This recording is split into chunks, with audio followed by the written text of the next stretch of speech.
The wrecked bodies of those who had gone in search of Pandora's box lay before him, and at once Kratos knew who was responsible. For this was not the first time he'd seen the ruin Ares and his minions had left in their wake. Kratos had experienced it firsthand years before. The youngest and boldest captain in the Spartan army, Kratos inspired fierce loyalty in his men. It had always been enough to carry them through any battle, until this day. The barbarians to the east numbered in the thousands, and descended on the Spartans without mercy.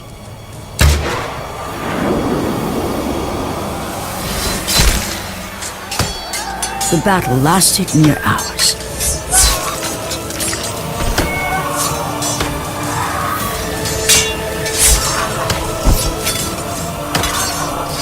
The discipline and training of the Spartans did little to stem the tide of the merciless barbarians.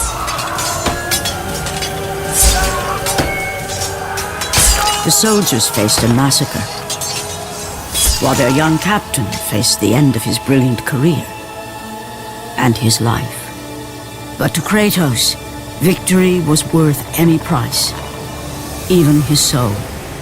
Ares!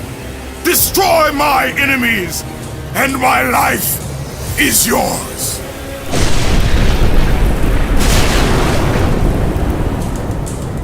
That desperate call for aid would come to haunt Kratos for all his days.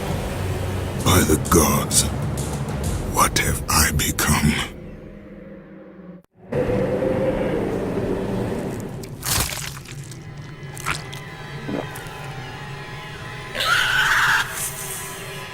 Kratos had been in service to the gods long enough to know the Harpy had been sent as a warning, a reminder from his former master of the decision that had cost Kratos everything.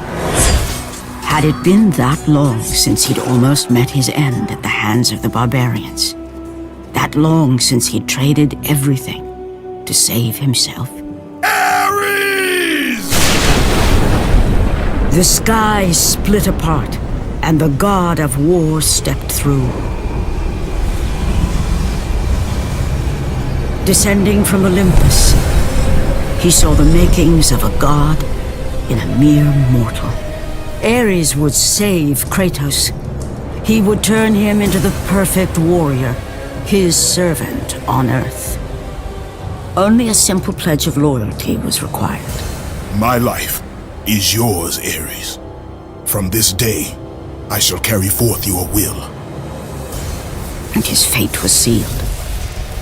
As promised, Ares rescued his new disciple, bringing forth the power of a god, destroying those who would slaughter Kratos and his men.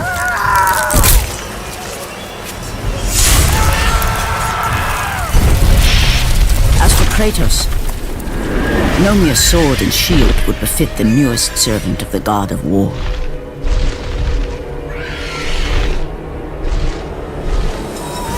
The blades of chaos, forged in the foulest depths of Hades. Once attached, the chains remained so, chained and seared to the flesh, a part of the bearer's body, a permanent reminder of Kratos' pledge. In return, ultimate power. The rage of Ares exploded from within.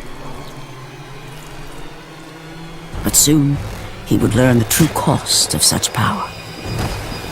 A cost too high even for Kratos to pay. Wretched beast! I know who it is you serve! Return to your master! Tell the god of war I am his no longer. Tell him he is not safe while I walk the earth. I will find Pandora's box, and I will use it to see him tremble and fall before me. The path before Kratos was clear, but still, the memories came rushing back, as familiar and permanent as the blades chained to his wrists.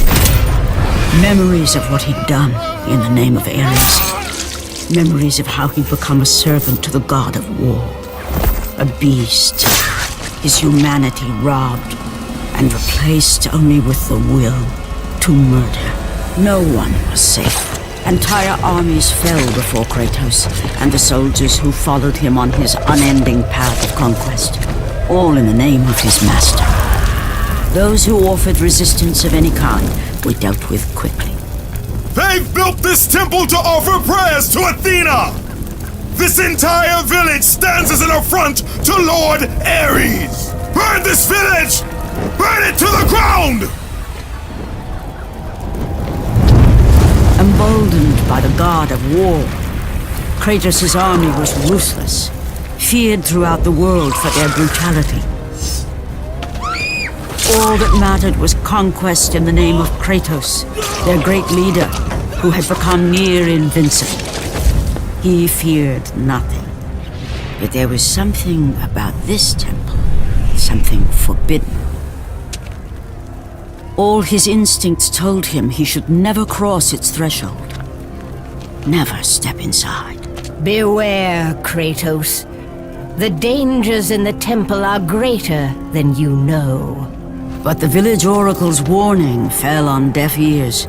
His ambition would not be denied. All who opposed him would die.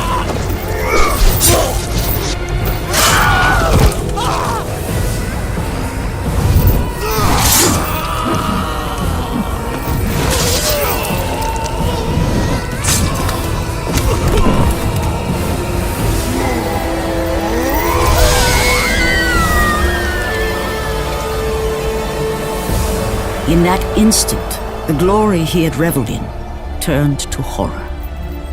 The image of his two final victims would stay with him for all his days.